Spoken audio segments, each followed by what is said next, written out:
Amis des multimètres, bonjour. Alors, je ne manque pas de multimètres et à vrai dire, j'avais pas spécialement prévu d'en acheter un, mais il s'est passé deux choses qui font que je vais vous en présenter un. La première chose, c'est que vous avez été assez nombreux à me demander mon avis sur le modèle que je vais vous présenter, et il se trouve que voilà, j'ai prévu finalement d'en offrir un à quelqu'un et que c'était donc une occasion. Alors, de quoi s'agit-il? Eh bien, il s'agit de ce magnifique modèle Mustool, qui est, voilà, touche sensitive, multiméteur, et qui est un petit peu dans la lignée, on va dire, c'est un petit peu le descendant de un que je vous avais déjà montré, et qui, ma foi, était déjà pas mal, qui avait en plus la particularité d'être, on va dire, un multimètre complètement, quasiment automatique. C'est-à-dire que, contrairement à d'autres, à la base, on peut l'utiliser quasiment sans avoir besoin de choisir la fonction, et il s'adapte un petit peu automatiquement. Alors, il s'agit du MT111, et nous allons donc découvrir ensemble ce qu'il y a dans la boîte. Et dans la boîte, il y a cette petite pochette de protection, qui reste du nylon. Donc ça peut permettre de le trimballer. Et puis c'est tout. Et dans du papier à bulles, comme on peut le voir là, l'appareil en lui-même, voilà, lui-même dans un sac en plastique, là, décidément. Et voici la bête. Alors, la première chose que je peux dire en le manipulant comme ça, c'est qu'il est relativement lourd. A priori, il n'y a pas les piles avec, et même sans les piles, il est relativement lourd. Ce qui est, enfin, bien et pas bien, à la limite, je pense que ça peut être pas mal justement, parce que comme ça, et voilà, on le pose, on l'a bien en main. Enfin, je ne vois pas ça comme étant rédhibitoire. On peut voir que les cordons sont une sorte de silicone, ça c'est aussi pas mal. Voilà, on va enlever ce truc. Ils sont, enfin, bon, c'est du silicone, mais pas d'une super souplesse. Enfin bon, honnêtement, ils sont quoi, ça fait pas toc et c'est tout à fait acceptable. Et nous avons là ces deux embouts de sécurité, c'est-à-dire que si on regarde bien, on a vraiment que l'extrême bout qui dépasse, et ça permet éventuellement de faire des mesures vraiment, je veux dire, en exposant le moins possible de contact, mais si on veut, on peut a priori, voilà, retirer ces embouts, et à ce moment-là, voilà, on a des sondes tout à fait classiques, comme ça. Donc voilà pour le truc. Alors il n'y a pas de notice avec, mais honnêtement, d'abord, enfin on la trouve partout la notice hein, sur internet, et c'est ma foi assez facile à trouver. Alors il fait quoi ce truc? Donc il fait voltmètre, continu alternatif, il fait testeur de continuité, ohmmètre, capacimètre, testeur de diode, fréquence mètre et lampe torche. Et aussi détecteur, un petit peu comme celui que je vous avais montré, détecteur, je veux dire, sans contact de phase. Ça peut permettre, par exemple, de regarder la présence d'un fil dans un mur ou un truc comme ça. Alors, je vais y mettre des piles et on va le regarder ensemble. Voilà, j'ai mis les piles dans le bignou. Alors, déjà, un bon point, surtout par rapport à son prédécesseur. On n'est pas obligé de le démonter complètement pour changer les piles. Hein. Celui d'avant, alors c'est vrai qu'il était moins épais, mais il fallait enlever les 4 vis pour changer les piles. Et les piles, c'était des CR 2032 à l'intérieur. En plus, les vis, c'était des vis, je veux dire, qui vont dans du plastique. Donc, à force de les enlever, de les remettre, ça finit toujours par avoir du jeu. Là, il y a une vis à part. Hein, la vis, bon, je ne vous le remontre pas, mais qui en plus est bien mis dans un tenon métallique, hein, ce qui le rend bien plus costaud. Et c'est deux piles AAA, ce qui, à mon avis, donnera une meilleure autonomie. Et voilà, c'est beaucoup plus facile aussi de les changer. Donc ça, c'est plutôt un bon point. Alors, on le met en route. Voilà, alors pour le mettre en route, ben voilà, on appuie sur le bouton rouge, là. Et on voit, voilà, il affiche à la base deux choses. Sachant que, a priori, je vais peut-être enlever ça pour bien voir. Voilà, on a plusieurs niveaux de luminosité sur l'écran. Enfin voilà, l'écran est très très lisible. Alors en plus, il affiche généralement deux paramètres. Là, par exemple, à la base, il affiche la température et le mode où il est, auto. Sachant que, donc, justement, ce qui est intéressant, c'est qu'en mode auto, alors, par contre, il n'a pas de béquille pour le mettre. J'ai essayé de positionner ça comme ça pour pas avoir trop de reflets. Honnêtement, c'est pas du tout facile à filmer. Donc voilà, quand on le met en route et qu'il est en mode auto, En mode auto, ça veut dire que c'est vraiment un des avantages de cet appareil. Il va pouvoir automatiquement choisir le mode où il est. Donc si on veut faire un test de continuité, bah, voilà, on peut voir que si on touche les deux bornes, voilà, il bip et il affiche 0. Donc voilà, alors, vous voyez que j'ai rien fait. Maintenant, si je mesure une résistance, pareil là, par exemple, là j'en ai une sous la main exprès. Voilà, là pareil, c'est une résistance de 10 ohms, hein, on va voir que ça fonctionne. Si je mesure une tension, vous voyez, j'ai toujours pas eu besoin de faire un réglage, automatiquement, voilà, là je mesure une tension continue de 7 volts, et il est automatiquement dans ce mode-là. Si je mesure un condensateur, est-ce que ça le fait aussi pour les condensateurs? A priori, non, ça marche pas. Là, ça fait les condensateurs, ça marche pas.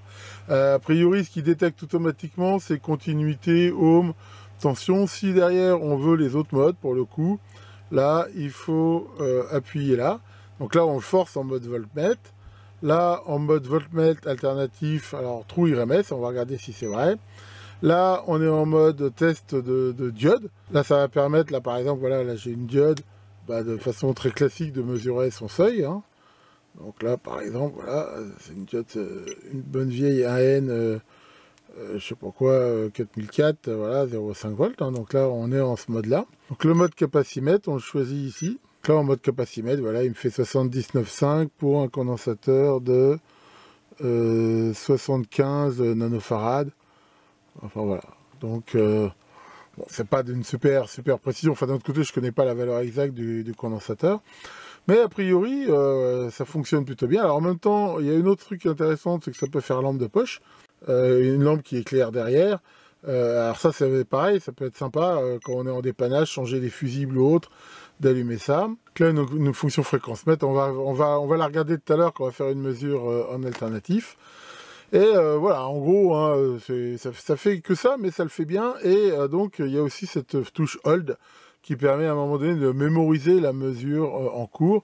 Et voilà, si on vient ici, à tout moment, on peut aussi revenir en mode automatique. Alors, des fois, quand on voit les pubs sur ce multimètre, il y en a qui disent qu'il a un écran tactile, c'est moitié vrai.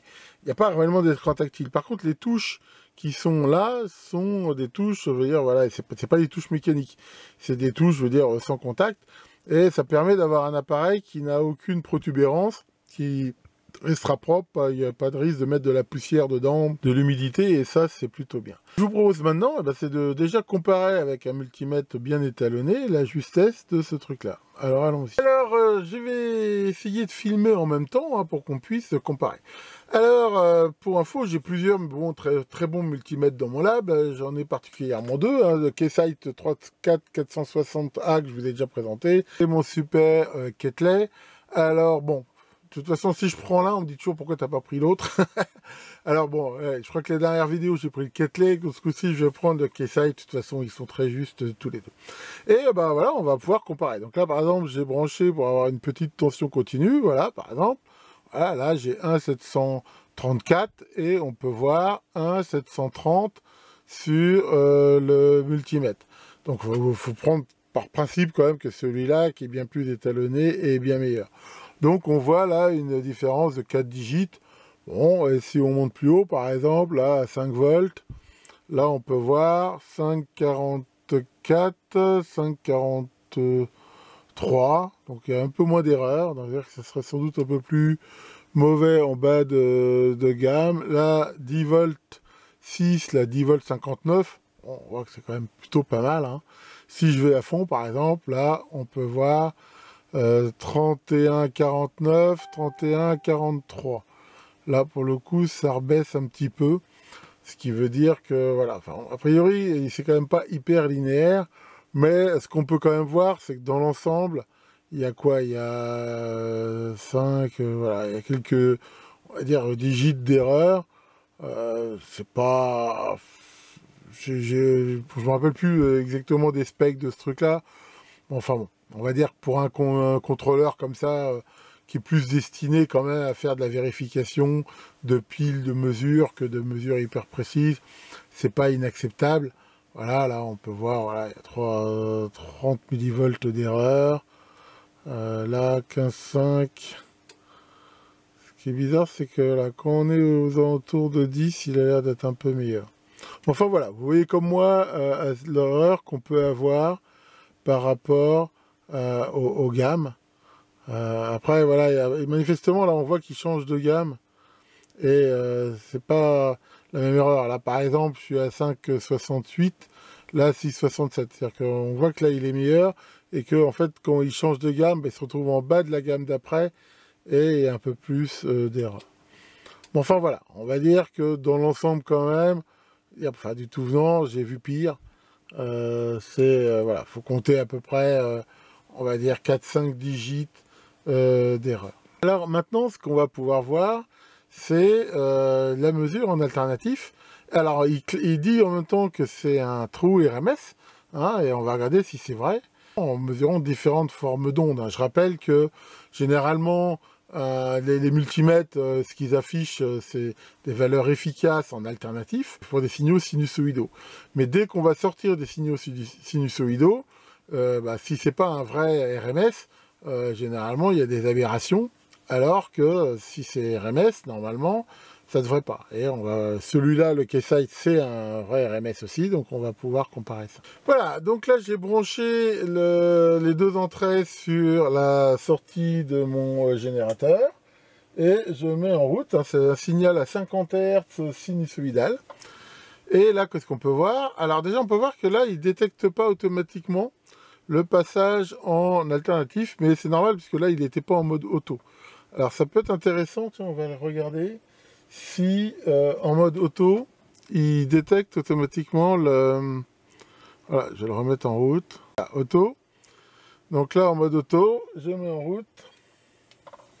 Là, pour le coup, ça marche bien. On voit qu'il détecte bien le mode que c'est du courant alternatif. Hein, donc ça nous prouve bien qu'en mode automatique, il sait détecter tension continue, tension alternative, continuité, ohmmètre. Donc ça c'est plutôt on va dire, sympa, voilà, on risque pas de se tromper.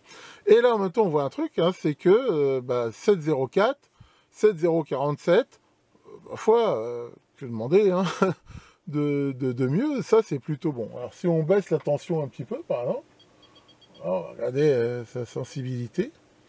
Là par exemple je suis à, tiens on va mettre 1 volt crête par exemple. Voilà, là, on voit que, alors là, pour le coup, c'est pas assez, il n'arrive pas à le détecter. Alors c'est intéressant, tiens, on va regarder à partir de combien il le détecte. Il faut à peu près 1 volt efficace, là, comme on peut voir, pour qu'il le détecte. Et là, pareil, il est plutôt bon, hein, 1,066, là, 1,067. Il est même meilleur, finalement, on peut le voir qu'en tension continue. Et donc, là, si je continue à monter... Voilà, par exemple, 5,65. Voilà, c'est pareil. Là, on voit qu'en alternatif, il se retrouve avec 4 digits d'erreur. Vraiment, voilà, l'erreur change un petit peu, mais bon. Voilà, là, 6,35 pour 6,34,8. Honnêtement, on est pas mal. Alors, ce qu'on va regarder quand même maintenant, c'est justement le côté RMS. Donc, on va regarder ce qu'il fait si je change de forme d'onde. Donc là, par exemple, je vais passer sur une onde triangulaire. Donc là, 5,21, 5,21,6. Ma foi, on est pas mal. Si je choisis une autre forme d'onde, par exemple du carré, donc là 8,78, 8,77, ma foi, on est bon aussi. Là, par exemple, j'ai une forme complètement arbitraire, et on voit 5,90, 5,89. Donc a priori, je serais tenté de dire que c'est vraiment un trou RMS, en effet. Il n'y a pas de doute là-dessus. On voit qu'en fonction de la forme d'onde, les deux donnent à peu près pareil. Alors ce qu'on peut regarder maintenant aussi, c'est un petit peu sa fréquence. Donc là, par exemple, jusqu'à combien il monte, si je reprends là mon onde triangulaire, par exemple, et là je vais prendre une rampe, par exemple, tiens, c'est pas mal aussi. Voilà, là j'ai une rampe, et voilà, 5,21, 5,19,6. C'est un petit peu d'erreur, enfin, encore une fois, c'est plutôt bon. Alors là, si je me remets comme ça, on va regarder jusqu'à combien il monte en fréquence. 1 kHz, 6,345, 6,37, c'est pas trop mauvais.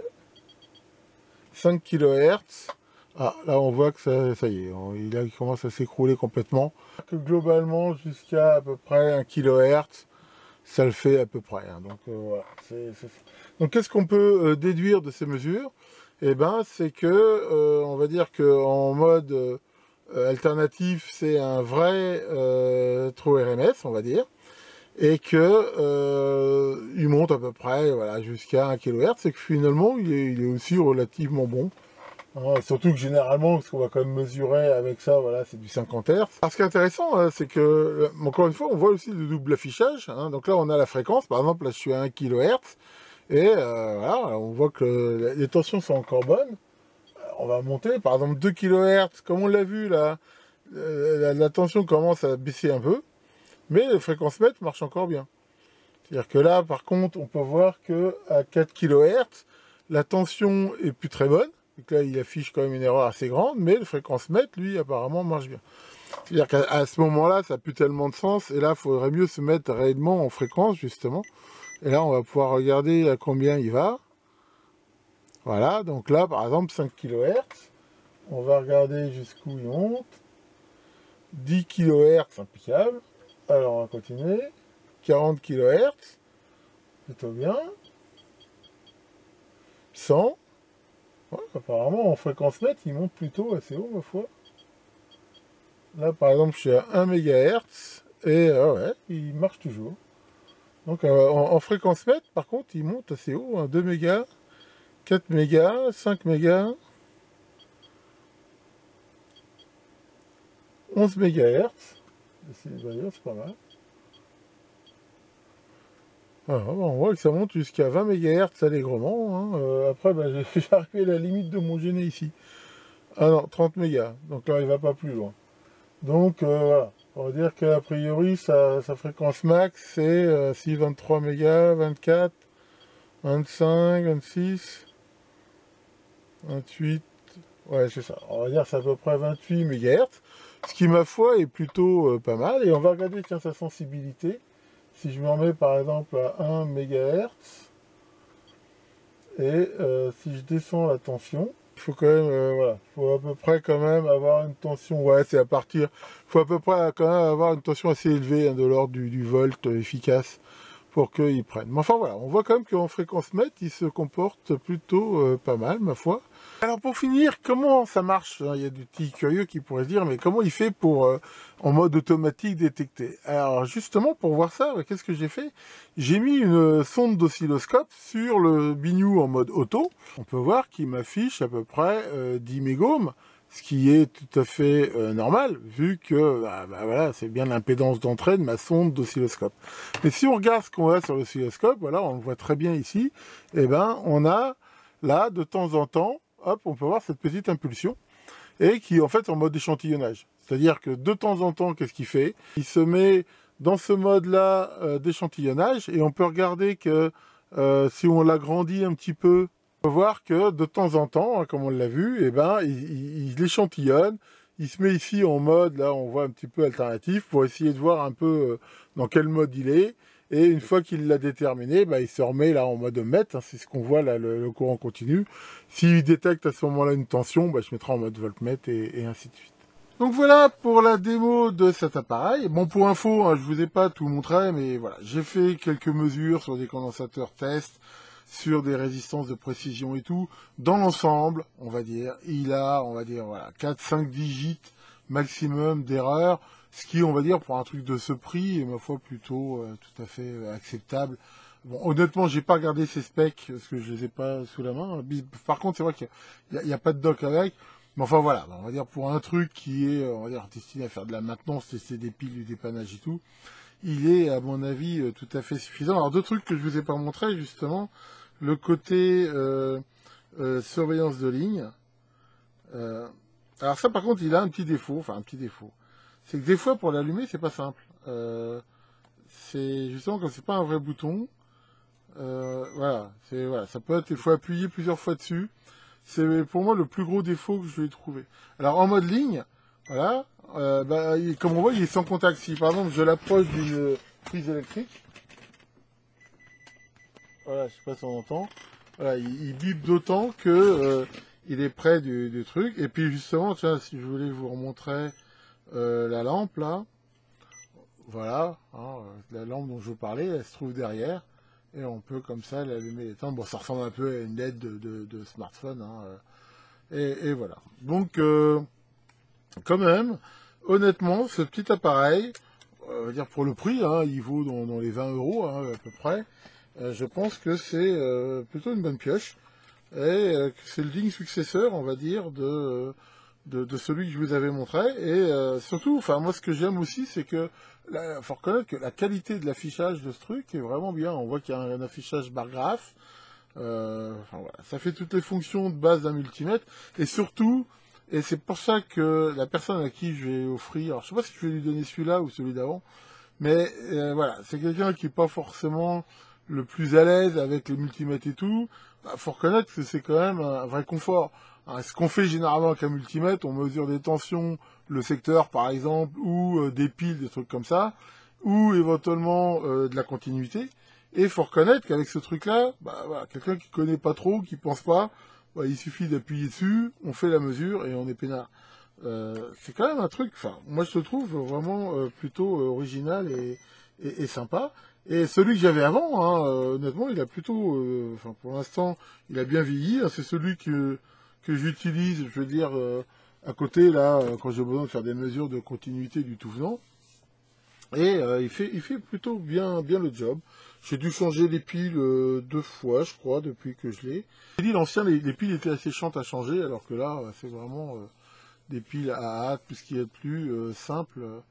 Donc pour moi, ce truc, ça mérite une note, on va dire, entre 17 et 18. Hein, vraiment, à part ce côté des fois de mise en route un petit peu difficile, je ne trouve pas vraiment de gros défauts. Donc comme d'hab, hein, bah, je mettrai le lien dans la vidéo pour ceux que ça intéresse. Ah Maurice, ça va? Qu'est-ce que tu dis? Pourquoi j'étais pas là cet après-midi? Bah j'étais voir mon médecin. Ah bon? Qu'est-ce qu'il m'a dit? Il m'a dit que j'étais en très très bonne santé, que mon cœur était bien, que mes yeux étaient bien, enfin tout allait bien. Et quoi? Et mon trou du cul? Ah ça je sais pas, on n'a pas parlé de toi. Cassez le Maurice. Que le grand Mustool vous fasse de belles mesures et à très bientôt pour de nouvelles vidéos.